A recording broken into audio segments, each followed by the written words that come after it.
근데 그 호수가 제주도보다도 훨씬 크다고 합니다. 호수가. 갔는데 마지막 날에 선교사님이 목사님도 여기까지 오셨으니 가시기 전에 바람 한번 쐬시죠. 그래서 마지막 날에 가가지고요, 배를 타고 호수 중간 조금 나갔습니다. 예, 엄청 깊어요. 그때 했던 말이 저희가 조금만 나왔는데 여기 수심이 200m가 된다는 거예요. 예. 제가 거기서 수영을 했습니다. 예, 수영을 했어요. 그날 아침에도 수영을 했거든요. 그날 아침에 목사님들과 함께 몇 분과 나가서 산책을 하고 있는데 그 선착장 있는데 이렇게 거기서 어떤 여자분이 수영을 하시고 아침 수영을, 야, 목사님, 와, 저분 대단하시다. 근데 갑자기 제 마음에 수영을 하고 싶은 거예요.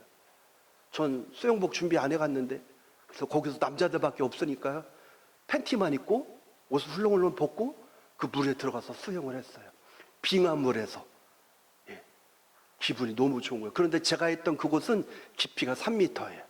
딱 보면 여기 바닥도 다 보이고 3, 4m 되는 곳에서 수영을 하다가 그날 오후에 배를 타고 나갔는데 몇 미터에서 수영을 했어요? 200m에서 수영을 했어요. 200m에서. 근데 거기서 선장이 내려줄 때 무조건 여기는 물에 들어가시려면 구명조끼를 해야 됩니다. 선수들도, 수영 선수들도 이곳에서 허가를 받지 않는 한 맨몸으로 수영 못합니다. 한 10분이 넘게 갔는데 딱 저하고 다른 목사님 한 분, 두 사람만 수영을 했거든요. 구명조끼 입고 가서 수영을 했습니다.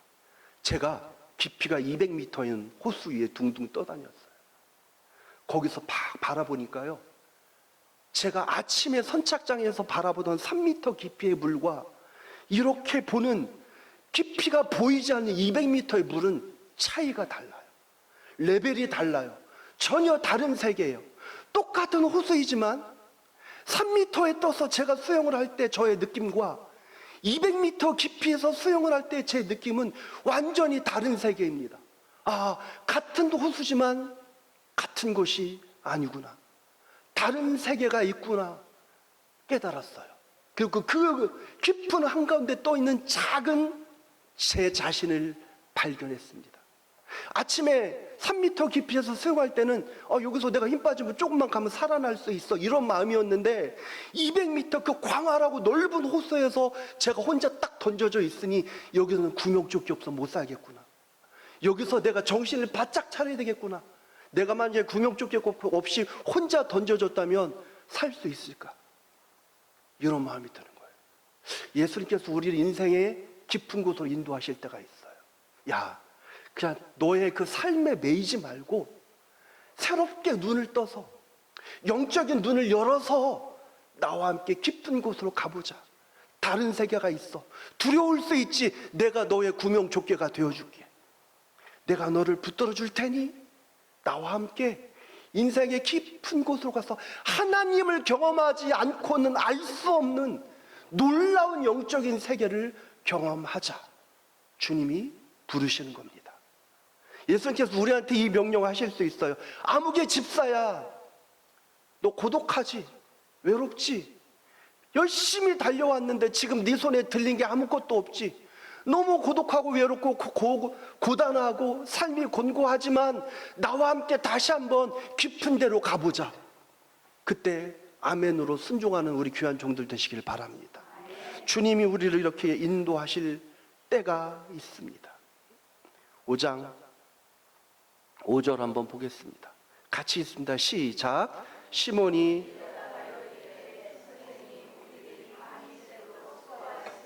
잡은 것이 없지만은 말씀을 의지하여 내가 그물을 내리듯, 이렇게 그물을 내렸더니 어떤 일이 있는가? 고기를 잡은 것이 심이 많아서 그물이 찢어졌다는 거예요. 너무너무 많아서 그물이 찢어졌습니다. 그리고 그 그물을 끌어올리질 못해서 다른 동무들에게 야, 같이 끌어올리자 할 만큼 엄청나게 많은 고기가 잡혔습니다. 소위 한 번도 경험하지 못했던, 베드로가 평생토록 그물질을 하면서 살았지만 이런 대박 아세요? 대박이 터진 거예요. 베드로한테 이런 대박을요 한 번도 경험하지 못한 놀라운 일을 베드로가 경험했습니다. 근데 이 경험보다 더 중요한 게 있어요. 오늘 본문에 시몬이 대답하여 이르되 선생님, 우리들이 밤이 새도록 수고하였으되 잡은 것이 없습니다. 이건 뭐죠? 지금까지 내가 처한 현실입니다. 그리고 내가 이미 수없이 해봐서 경험한 축적되어진 나의 결론이며 나의 경험입니다. 이미 결론이 났어요. 내가 노력 안 한 게 아니에요. 죽을 노력을 했어요. 밤이 새도록 했으니까. 그런데도 안 된다는 겁니다. 나는 이미 알아요. 그런 현실 앞에 서 있는데 말씀이 나한테 왔어요. 말씀이, 하나님의 말씀이 내 삶 속으로 들어온 거예요. 아무개 집사여 순종해. 베드로가 뭐라고 하죠? 말씀에 의지하여 그물을 내린 거예요. 하나님, 제 현실이 지금 이렇지만, 제 경험상 안 되지만 주님이 말씀하시니 제가 하겠나이다 하고 내렸더니 그때 인생의 놀라운 사건이 일어났습니다. 소위 대박이 터진 겁니다. 여러분 기억하십시오. 순종은요, 편안할 때 하는 게 아닙니다. 지금 베드로가 이미 경험했어요. 이미 결론 내렸어요. 이미 놀라운 현실 앞에 서 있습니다. 그런데 베드로는 말씀에 순종했습니다. 깊은 고독의 한가운데, 깊은 절망의 한가운데, 깊은 수고의 한가운데서 말씀을 의지하고 말씀에 굴복하고 말씀에 순종하면 그때 역사는 일어납니다. 여러분 인생이 고단하십니까? 삶이 어려우세요? 팍팍해요? 근데 하나님이 자꾸 나에게 요구를 하세요. 헌신해, 수고해, 충성하자. 네가 가진 귀한 것을 가지고 와. 아, 우린 너무 부담스러워요. 그리고 너 뛰어들어봐. 한번 해봐. 하나님, 제가 해봤는데 안 된다니까요. 아니야, 해봐. 내가 하나님이 말씀하시니 하라는 겁니다. 역사는 바로 이때 일어납니다. 인생의 어려운 고난의 한가운데서, 삶의 어려운 자리에서 하나님의 말씀에 순종할 때 예수님께서 우리에게 말씀하시면 그 말씀 가운데서 능력은 나타나는 겁니다. 잘 보십시오. 예수님이 중요합니다. 예수님이 베드로 그물에 손대고 안수하셨어요? 아니에요, 여러분. 예수님이 갑자기 뿅 하고 맞소리를 부리셨어요? 손으로 싹 해서 맞소리가 팍 하니까 여기서 비둘기 뿅뿅 날라오고 이런 거 하셨어요? 아니에요. 예수님이 그 어떤 이상한 일을 하지 않았어요. 뭐 했어요? 그냥 말씀하셨습니다. 여러분 아십니까? 하나님의 말씀이 진리입니다.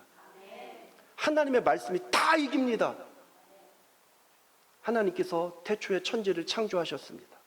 어떻게 창조하셨어요? 말씀하심으로. 말씀하신 하나님께서, 말씀으로 천지를 창조하신 하나님께서 말씀하셨을 때 그 하나님의 말씀에 순종할 때 역사는 일어나는 겁니다. 이 시대를 살아가는 저와 여러분들의 주님께서 말씀하십니다. 너 순종해. 너 믿음으로 엎드려 봐.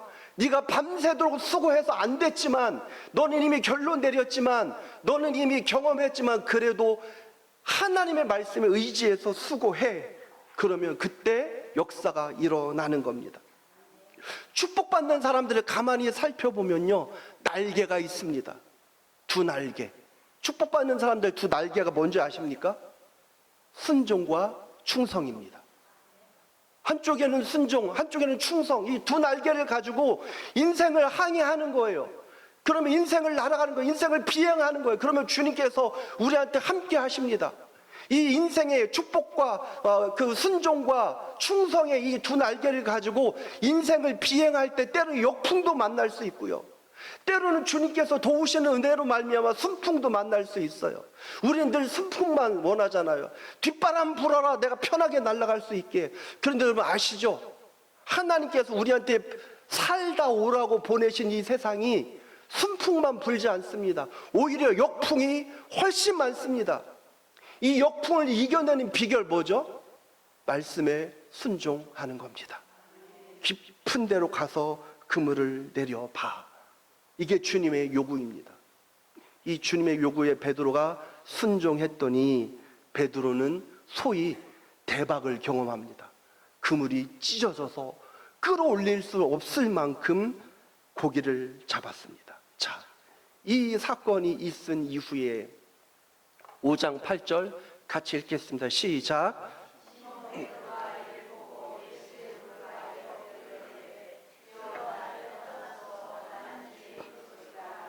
자, 여러분, 예수를 믿는다는 것, 주님을 영접한 것, 하나님의 자녀가 된 것, 교회를 다닌다는 것은 단순히 어떤 교회 생활을 하는 게 아닙니다. 여기에만 머무르지 마십시오. 내가 예수 믿기 전보다 조금 더 나은 도덕적인 삶을 사는 사람이 되는 것, 내가 조금 더 착한 사람이 되는 것, 이게 예수 믿는 사람의 변화의 진정한 모습이 아닙니다. 이거는 그냥 삶으로 드러나는 표면적인 그런 현상일 뿐입니다. 예수를 믿는다는 것은 뭔가, 그리스도인이 된다는 것은 뭔가, 완전히 다른 수준의 세계로 들어가는 겁니다. 나의 시야가 바뀌고 내 인생의 방향이 바뀌고 세상을 바라보는 나의 사고와 의식이 전환되는 사건입니다. 베드로가 오늘 이 놀라운 사건을 경험한 이후에 주님한테 고백을 뭐라고 했어요? 발 앞에 엎드려 나는 죄인입니다라고 하는 거예요. 아, 이상하잖아요. 고기를 많이 잡아 올려서 대박을 쳤는데 왜 갑자기 거기서 엉뚱한 소리를 합니까? 예수님이 네 죄가 뭐냐 물었어요? 아니에요. 예수님은 그저 고기를 말씀으로 인해서 고기를 잡게 하셨을 뿐인데 베드로는 주님 앞에 엎드립니다. 주님, 저는 죄인입니다. 그동안 베드로의 세계는 뭐였죠? 그동안 베드로는 어디에만 머물러 있었어요? 고기 잡는 게 베드로 인생의 전부였어요. 고기 잡는 것이 베드로 세계의 전부였어요. 그런데 주님을 경험하고 나니까, 주님을 만나고 나니까 베드로의 눈이 번쩍 떠진 거예요.